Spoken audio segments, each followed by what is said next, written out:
Hello, good morning students. कैसे हैं सब लोग? उम्मीद करते हैं कि ठीक ही होंगे और बराबर अपना अध्ययन कर रहे होंगे। तो चलिए अध्ययन की आज की इस क्लास को हम लोग शुरू करते हैं। हमारा चल रहा था विश्व परिवहन और संचार। पिछली क्लास तक हम पढ़ रहे थे जल परिवहन को। आज हमारा टॉपिक है वायु परिवहन। विश्व परिवहन की दृष्टि से या यूं कहें वैश्विक व्यापार की दृष्टि से बहुत ही महत्वपूर्ण परिवहन माध्यम वायु परिवहन। तो वायु परिवहन का हम लोग अध्ययन प्रारंभ करते हैं। तो देखिए, अब सबसे पहले बात यह आती है कि वायु परिवहन का प्रारंभ कब हुआ। तो वायु परिवहन का प्रारंभ हुआ था प्रथम विश्व युद्ध के बाद।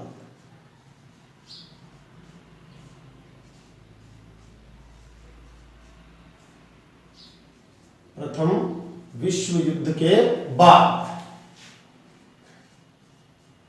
अब हम लोग जानते हैं कि प्रथम विश्व युद्ध कब से कब रहा? 1914 से लेकर 1919 तक। 1914 से 1919 का जो समय था उसके पश्चात विश्व में वायु परिवहन प्रारंभ हुआ। और दूसरी महत्वपूर्ण बात, जो वर्तमान युग है, वर्तमान जो युग है उसे क्या कहा जाता है?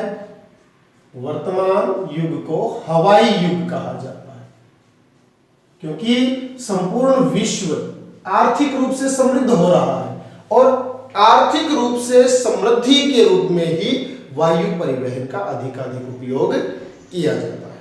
इसलिए वर्तमान युग को क्या कहा जाता है? हवाई युग।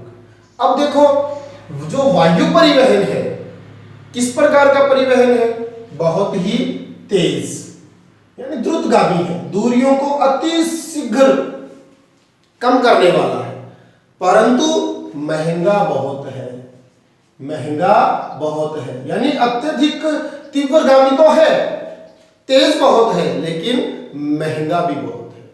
तो अत्यधिक महंगा होने के कारण वायु परिवहन के माध्यम से कौन कौन सी वस्तुओं का परिवहन हो सकता है?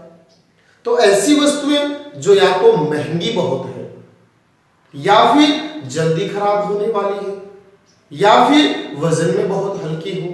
या तो वस्तुएं महंगी बहुत हो, या वस्तुएं अतिशीघ्र खराब होने वाली हो, या फिर वजन की दृष्टि से हल्की हो।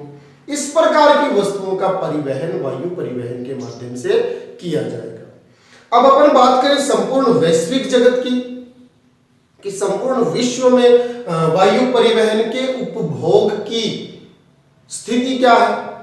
तो जो हमारी पृथ्वी है उसका दक्षिणी गोलार्ध और उत्तरी गोलार्ध, दक्षिणी गोलार्ध की बजाय उत्तरी गोलार्ध के जो देश हैं उनमें वायु परिवहन का उपयोग अधिक किया जाता है। और उत्तरी गोलार्ध में कौन कौन से? उत्तरी अमेरिका, यूरोप, जो विश्व के औद्योगिक रूप से, नगरीय रूप से विकसित प्रदेश है, विकसित महाद्वीप है।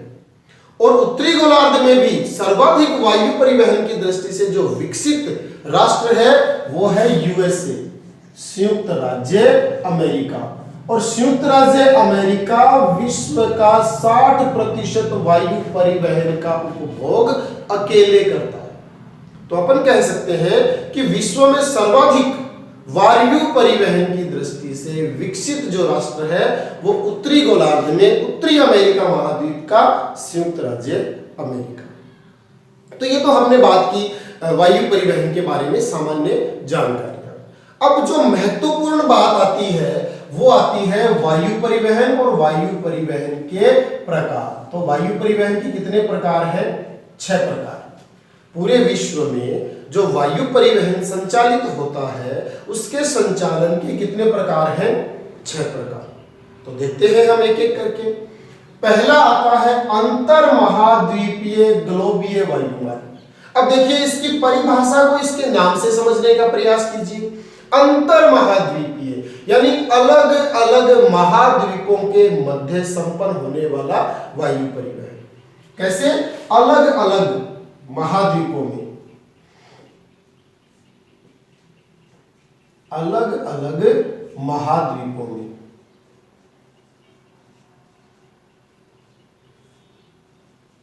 अलग अलग महाद्वीपों में संपन्न होने वाला परिवहन। कैसे, देखिए समझने का प्रयास कीजिए। यानी एक महाद्वीप से वायु परिवहन के माध्यम से 2, 3, 4, 5 महाद्वीपों तक वायु परिवहन संपन्न किया जाता है। जैसे देखिए न्यूयॉर्क से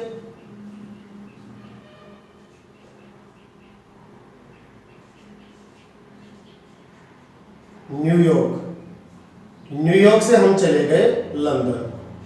अब न्यूयॉर्क कहाँ है? उत्तरी अमेरिका महाद्वीप में, और लंदन कहाँ है? यूरोप महाद्वीप में। अब लंदन से हम लोग चले गए लाहौर। लाहौर कहाँ आ गया? पाकिस्तान। पाकिस्तान कहाँ? एशिया महाद्वीप में। लाहौर से हम लोग चले गए दिल्ली। दिल्ली से चले गए पर्थ। पर्थ से चले गए टोक्यो।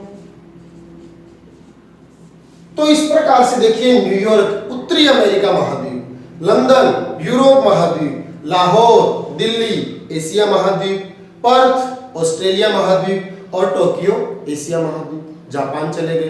तो इस प्रकार से विश्व के 1 से अधिक अलग अलग महाद्वीपों के मध्य जो वायु परिवहन संपन्न होता है उसे कहा जाता है अंतर महाद्वीपीय ग्लोबीय वायु मार्ग। यानी हमने यहां देखा ना, न्यूयॉर्क, लंदन, फिर लाहौर, यानी उत्तरी अमेरिका से यूरोप, यूरोप से एशिया, एशिया से ऑस्ट्रेलिया, यानी 2 से 3 महाद्वीपों के मध्य परिवहन संपन्न हो रहा है। तो समझ पाए होंगे आप। अगला देखिए महाद्वीपीय वायु मार्ग, यानी एक ही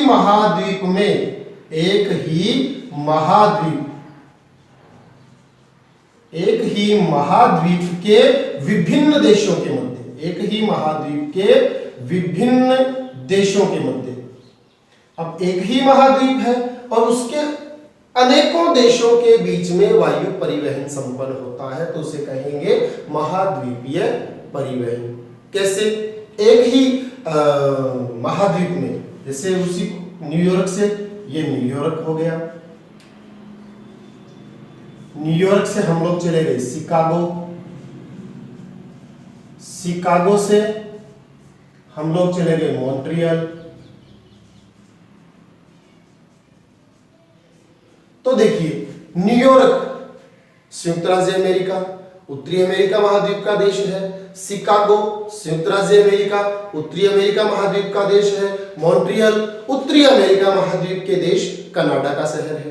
तो एक ही महाद्वीप के विभिन्न देशों के बीच में व्यापार संपन्न हो रहा है, परिवहन संपन्न हो रहा है।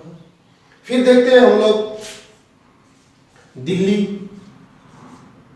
दिल्ली से बीजिंग, बीजिंग से टोक्यो, टोक्यो से कराची। तो देखिए दिल्ली एशिया महाद्वीप, बीजिंग चीन एशिया महाद्वीप, चीन से चले गए टोक्यो जापान एशिया महाद्वीप, और टोक्यो से हम लोग चले गए पाकिस्तान के कराची शहर एशिया महाद्वीप। तो एक ही महाद्वीप के विभिन्न देशों के विभिन्न नगरों में, विभिन्न औद्योगिक क्षेत्रों के मध्य जो परिवहन संपन्न हो रहा है वो है महाद्वीपीय वायु मार्ग, महाद्वीपीय वायु परिवहन। तो समझ पाए होंगे आप लोग। अगला देखिए राष्ट्रीय परिवहन, यानी एक ही देश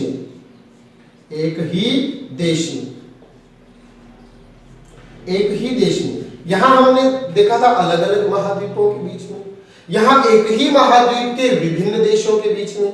तो अब राष्ट्रीय है वो एक ही देश में, एक ही देश के विभिन्न नगरों के मध्य, एक ही देश के विभिन्न औद्योगिक क्षेत्रों के मध्य, एक ही देश के औद्योगिक क्षेत्र और कच्चे माल की प्राप्ति वाले क्षेत्रों के बीच में, यानी यूं कहें एक ही राष्ट्र के विभिन्न नगरों, महानगरों के बीच जो वायु परिवहन संचालित होता है उसे कहा जाता है राष्ट्रीय वायु मार्ग। जैसे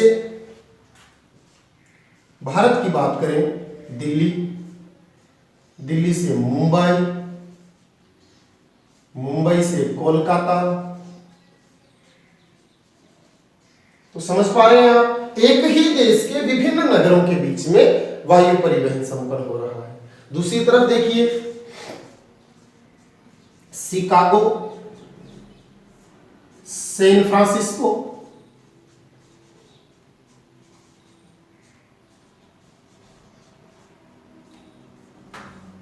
सैन फ्रांसिस्को और टोरंटो।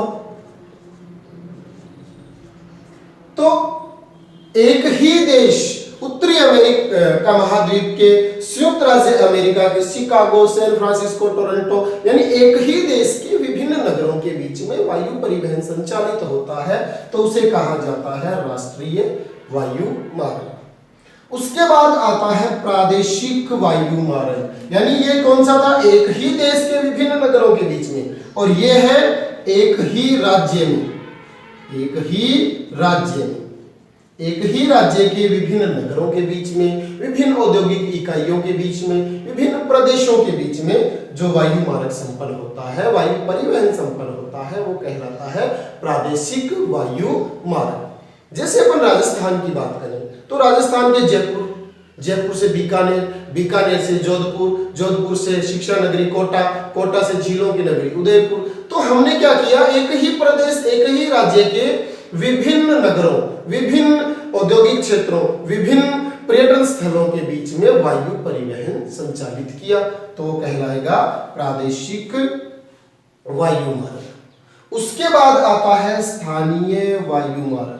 स्थानीय वायु मार्ग निकटतम प्रदेशों के बीच संचालित होता है, और जो स्थानीय वायु मार्ग है वो हेलीकॉप्टर्स के माध्यम से, हेलीकॉप्टरों के माध्यम से परिवहन संपन्न होता है। एक ही प्रदेश में दो निकटतम स्थानों के बीच में हेलीकॉप्टरों के माध्यम से जो वायु परिवहन संपन्न किया जाता है वो कहलाता है स्थानीय वायु मार्ग। अब आता है अंतिम, सैनिक, युद्ध, कूटनीतिक, राजनीतिक महत्व के वायु मार्ग। तो देखिए, सैनिक आवश्यकताओं के लिए, सैनिकों को बॉर्डर तक भेजने के लिए, आवश्यकता पड़ने पर उन्हें अन्य दूरस्थ क्षेत्रों तक भेजने के लिए, युद्ध के समय सैनिकों की द्रुतगामी यात्राएं संपन्न करने के लिए।